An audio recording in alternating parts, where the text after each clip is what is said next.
Okay, since the last hearing, it's my understanding that Mr. Garcia did pay for the DNA. Thank you, that's very nice. And that the DNA came back that he is Ace's dad. So I'm going to adjudicate Mr. Garcia as Ace's father.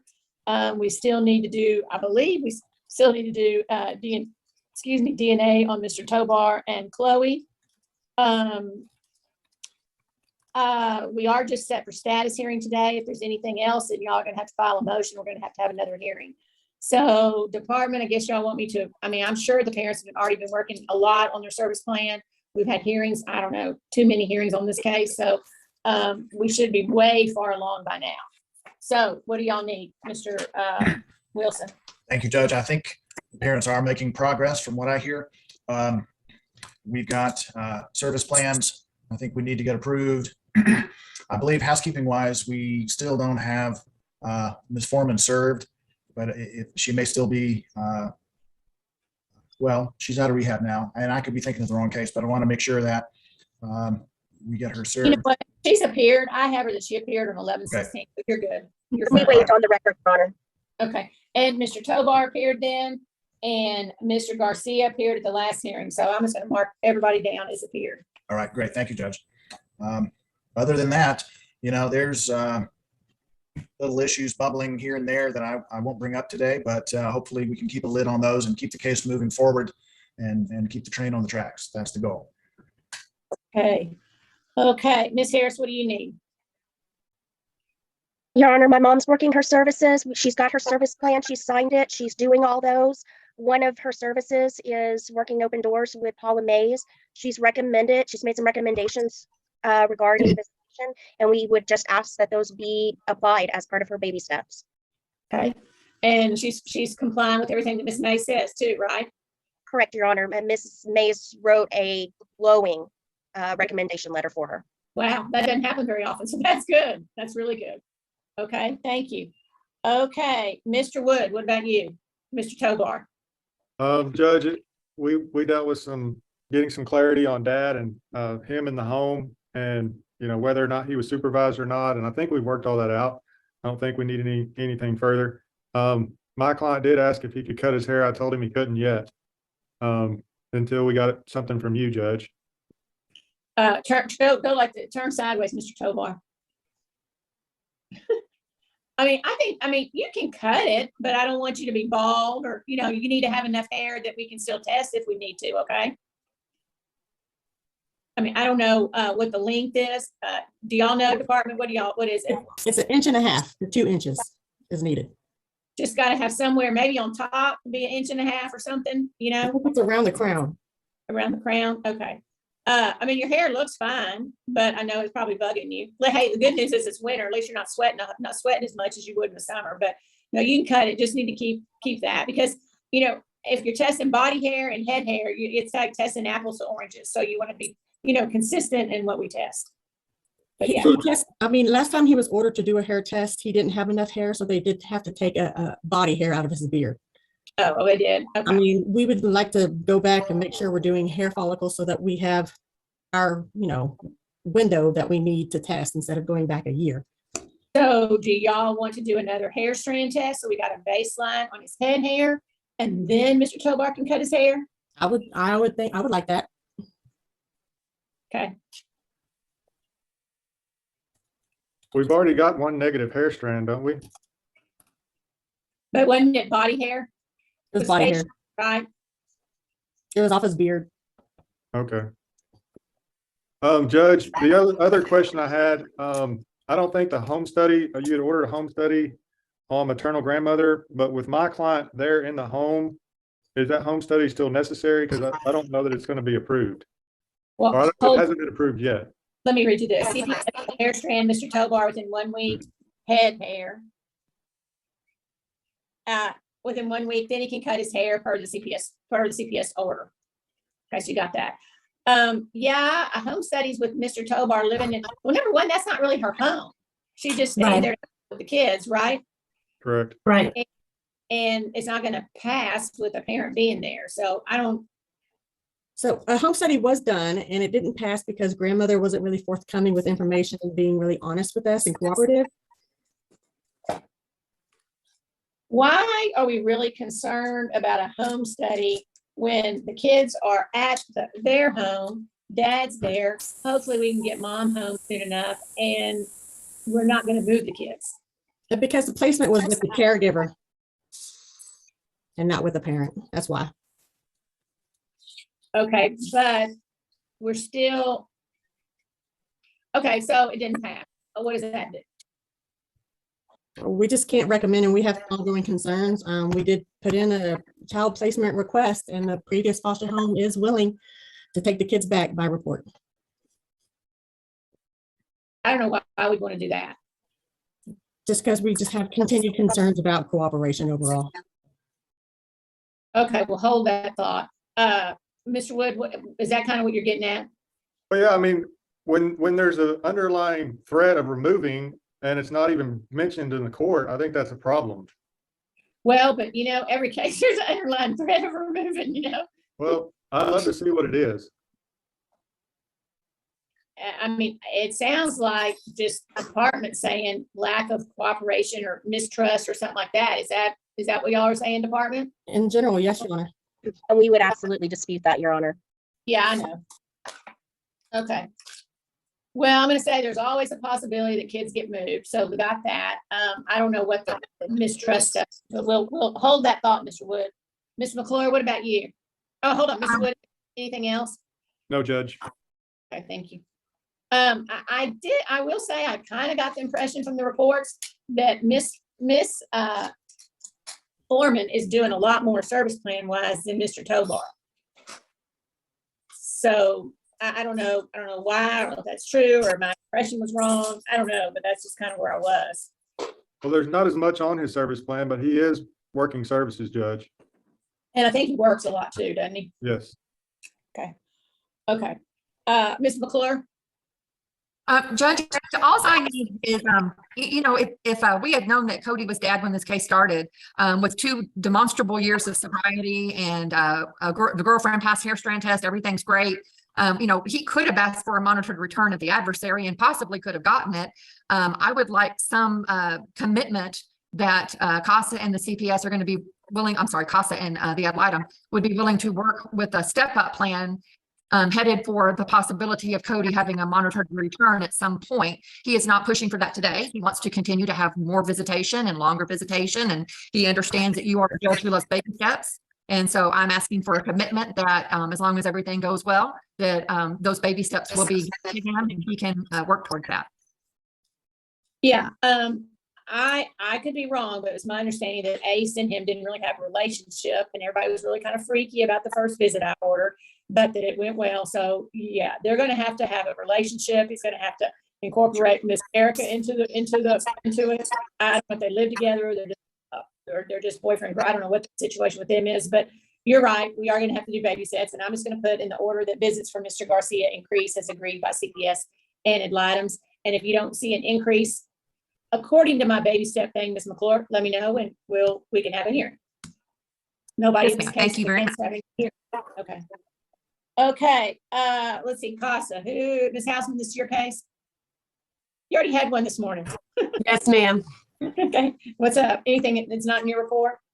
No, not anything other than I just want to make sure you know that our desire is to keep continuing to support the family and to keep the kids at the forefront of everything, what's in the best interest of the kids. I think to be in their home where they've been this whole time, to be with their parents and to be able to establish a relationship, for Ace to be able to establish a relationship with Cody.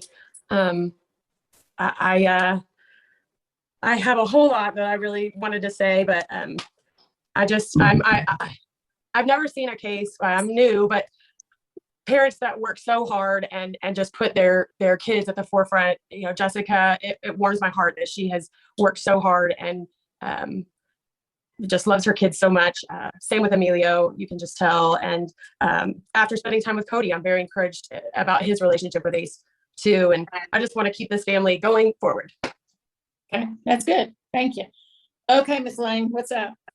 So Judge, on November 16th, you ordered that the children would not be moved absent an emergency, just to remind the parties of the orders of the court. There was a family group conference held on the 7th of December. And at that conference, CPS reported that mom has been very proactive and very cooperative with the department. Mr. Emilio's service plan only includes random drug testing, and you ordered that to only be 3 times a month. He is to do individual therapy, do his psychological eval, and do his OSAR. And all recommended parenting classes available without the pregnancy center. So that's the extent of his service plan, if that helps you a little bit, Judge. We received in that glowing recommendation from Paula May on January 6th, a recommendation, she says specifically, I believe that a stair-step overnight visits would be beneficial and only increase Jessica's motivation and continue to help her. And she commented about how she's seen such a positive change in her since she started her program. So we had a special hearing with you, Judge, on December the 15th, and that's where Casa and I were asking for a little more liberal overnight progression. You gave us a couple of overnights through the holiday, and you said for us to come back today and you would look at it again and see where we want to go on the baby steps moving forward. So I earnestly believe it's in the best interest of these children to get mom slowly back into the home, continue to build confidence on all the parties of Emilio and mom. As we get to know Cody better, I think he needs to start his service plan. I believe he has one. I don't know that I've read it. And I would encourage the court not to let us get sucked into a custody battle. We need to establish safe, sober homes and let these families figure out what's going to happen in the long run. This mother has raised this child for 2.5 years. So adamantly opposed to moving these children at all right now. Yeah, I don't really know. I mean, I'm feeling that grandma's having her little tude with the department, and that seems to have been ongoing since the beginning of this case anyway.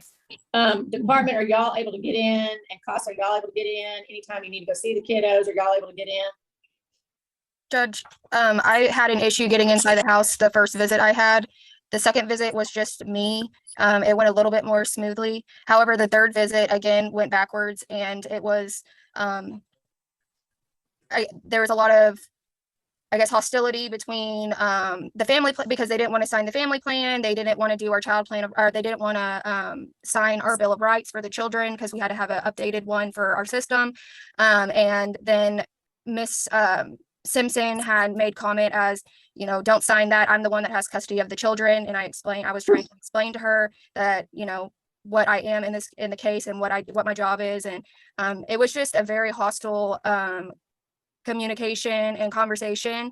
It got a little bit better throughout the meeting. However, it's just an ongoing issue. I continually have an issue with Miss Simpson.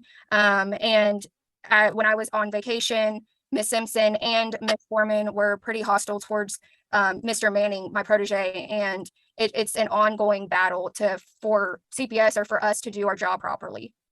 And we also have concerns about overall trust and honesty. I think it's been, indicated that a couple of times throughout that there's been some dishonesty from the caregiver. And if we can't trust the caregiver to provide us concerns, especially we have a parent in the home and that they're supervising mom's contact, if there's any concerns, we can't rely on the caregiver to provide those concerns to us. So we have really no way of knowing what the heck is going on in that home. And Your Honor, we keep hearing about hostility and about dishonesty, but we don't see any of it. The Casa, the ad litem, myself, we looked at text messages and we're not seeing the hostility go back. I do see it coming from the caseworker in my client, in her text messages to my client, but I don't see it going the other way. So, we keep getting a lot of this, but if they really want to get into it, we'll have a hearing and we'll demonstrate that, placement is doing everything she's supposed to. Just because she asks a question does not mean she's being hostile. Just because she disagrees doesn't mean she's being hostile. When my client asked to review her service plan, sign her service plan after she's reviewed it with me, that's not refusing to sign a service plan. Miss Gilmore, do you have any way to record when you go to the house, record your communications with the folks? I suppose I could via phone. I just have never really I thought about it. Miss McClure one time gave me an app that I was recording stuff on my phone. I know it was free. Why don't you look into that? Because sometimes when we're recording stuff, a whole different world changes, and if folks know that I might be listening to those recordings and that, that could change a lot. If I hear snippy, if I hear I make the decisions, no, really, who makes the decisions? It's not even you, Miss Gilmore, it's me, Right, Judge. And so, I'm not going to have anybody undermine me, you, that's not going to happen. I don't care who they are. And it just seems like people have been mad about this case from word go, and not necessarily even the parents. I mean, I don't get it, but going back to, I don't know, Ms. Lang or somebody said, it's not an emergency. It's not a reason to put the children in a foster care home when we have tons of kids that have absolutely no family that really, really do need in a foster care home, a foster home. So Ms. Gilmore, here's what I would do. I would say, you're being recorded. Now, whether you really record it or not, hey, that's your call, but just let everybody think you recording everything. That's what I would do. Judge, one of my other main concerns is when we had our first visit, my protege Cole Manning was with me, and Miss Simpson had made pretty large allegations against him in regards of abusing Chloe. And I don't ever want Cole to be in a position that his job is at risk. And that's when I feel like is more serious when it comes to our jobs being on the line due to pretty serious allegations. Judge, that may be a misstatement of fact, and we'd have to have a hearing to be able to bring in the testimony as to actually what words were said. I can understand how they may have been taken by Cody in a certain way, but that's not our understanding of the full content of the conversation.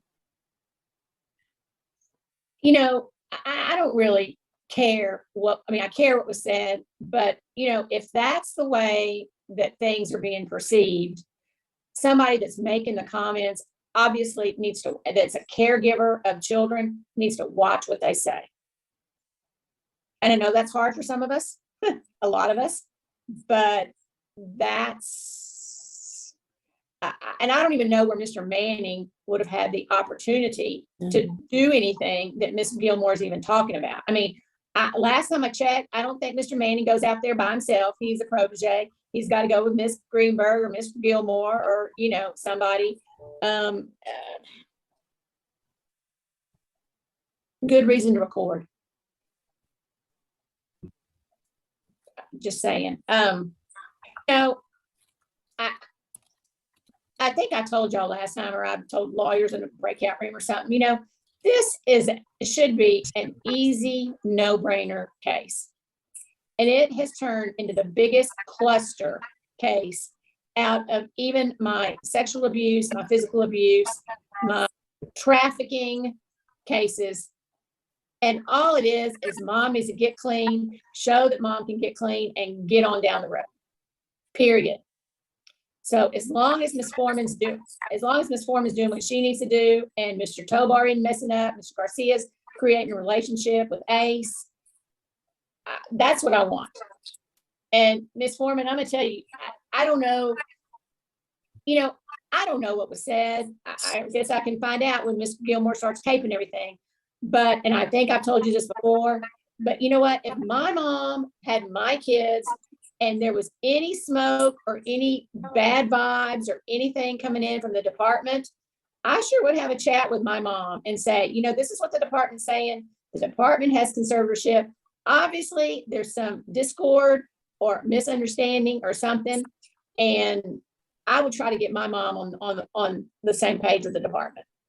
Whether the department's at fault or not, it's sort of like being a parent.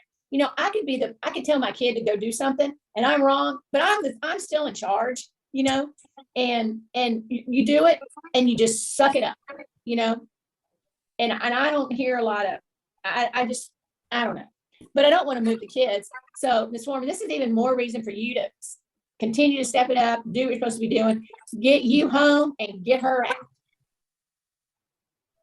Because department in the plan, as soon as Ms. Foreman's home, get grandma out. Absolutely. Okay, just want to make sure that she wouldn't be staying around. Okay, and I'm going to be real tactful, or that's hard for me to do some of the time, but I'm going to kind of sometimes bounce around things. I'm not sure that everybody on this case really wants grandma there right now anyway, from some of the stuff that I read in some of the reports. So anyway, the good news is we're coming back for everybody get out pens and I'll give y'all our court dates. Next permanency hearing, thank God, is in 2 months, 3/8. Ms. Foreman, I would like nothing better than for you to be totally perfect between now and then and get you home a lot more or home or something like that, okay? I don't know if that's gonna be possible by then, but it would be swell. Next permanency hearing after that is 6/14. Our trial, if we get that far, is 9/13. Our dismissal date is 10/16. Ms. Foreman, you're muted. Mom, Your Honor, Excuse me, Ms. Harris? the visits for mom. Oh, yeah. And we start a step-up program, Your Honor, like you do. Let me see what I said last time. Let's see. You gave us 2 overnights over the Christmas holidays. And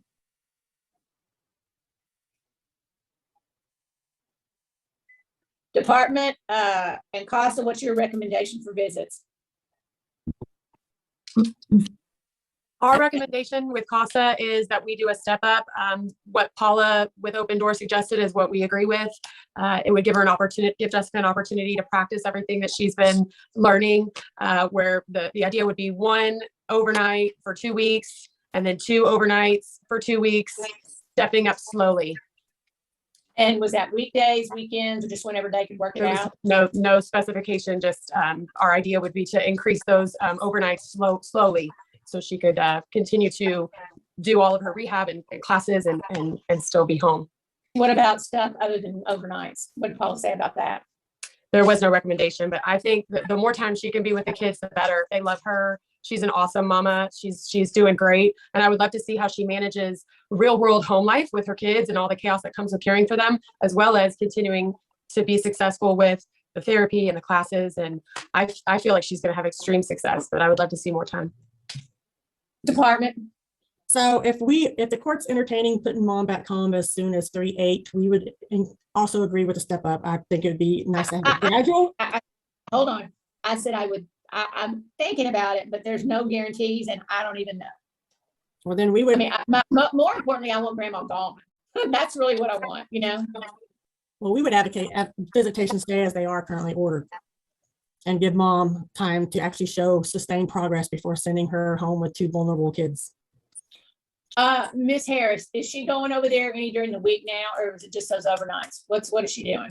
Going over there daily, Your Honor, and keeping a calendar and a log of when she's going and staying in touch with the caseworker about when she's there. Okay. it's 4 hours during the day and 6 hours on the 1 day of the weekend. Judge, I want to make clear with everybody on the case too, is I do not want to keep her away from these children. She's a great mom. However, being a prior methamphetamine user, it just makes me worried that relapse is, I'm not going to say all the time, but a lot of the time part of recovery. And that's my main concern, especially when there's such young children in the home. I want her to be successful in her sobriety, and I don't want to move too fast because of all this. And Your Honor, we've heard repeatedly that she thinks that my client is going to relapse, but she has been doing everything above and beyond. Okay. I don't know what else my client can do to show it. Your Honor, is there a way to change placement to Emilio, and then that would completely take the grandmother out of any communication? And he's there, he's a non-offending parent, he's living in the home. I think we can think about that on 3/8. That would be a monitored return. Would it- And don't we have a DNA test on him too, Judge? Judge, I sent the DNA request over last, I want to say Wednesday or Thursday when I got the order, so it's in progress. Okay. Mom's business during the day continue for 4 weekends. We're going to do each Saturday from 10 a.m. to 6 p.m. on Sunday for 4 weekends. Then if all goes well, on the weekend of 10/2, we will increase to 6 p on Friday to 6 p on Sunday for 4 weekends, and then we'll be in court the next Wednesday after that. I'm sorry, what was the date on Your that? Honor, that was really confusing. Can you repeat that? Basically, we're doing the same thing we've been doing, 10 a.m. on Saturday till 6 p.m. on Sunday for 4 weekends, starting this weekend. So that'll be the 11th, the 18th, the 25th. Oh, sorry, I'm on the wrong month. Oh, wait, hold on. Dang it. Time out. I gotta find January on my, there's January. Okay, hold on. Let me regroup. I think I had the wrong month. 1, 2, 3, 4. What? No, I didn't. Okay. January. in a court meeting with 14th. my son. I'm in a Hold court on. meeting with my attorney Stop. and for my son real quick. Mr. Could you give me a Garcia, couple you need to, Mr. Garcia, you need to mute. Okay, so that 10A to 6P on Sunday will be on, somebody needs to be quiet. The 14th of January, the 21st of January, the 28th of January, and the 4th of January. Then if all that's going well and everybody's testing clean and doing their service plan and blah, blah, blah, and that includes Mr. Tobar, then mom can go over on 6 o'clock on Friday, the 10th, and stay till 6 o'clock on Sunday, the 10th. And that goes for the weekend of February 10, 17, 24, March 3, and then we'll be back in court on March 8th. So it's 4 weekends of Saturdays, 4 weekends of all weekend. Does that make sense? It does, Your Honor. Thank you. There's your baby steps. And then continue the daily visits as you have them, Judge, during the week. as Already set said before the forms. Thank you, Yes. Judge. Yes. Okay. I already talked about service plan compliance. So, okay, there's order. We're in recess. Thank you. We'll be back at 1:30. Thank you, Your Honor.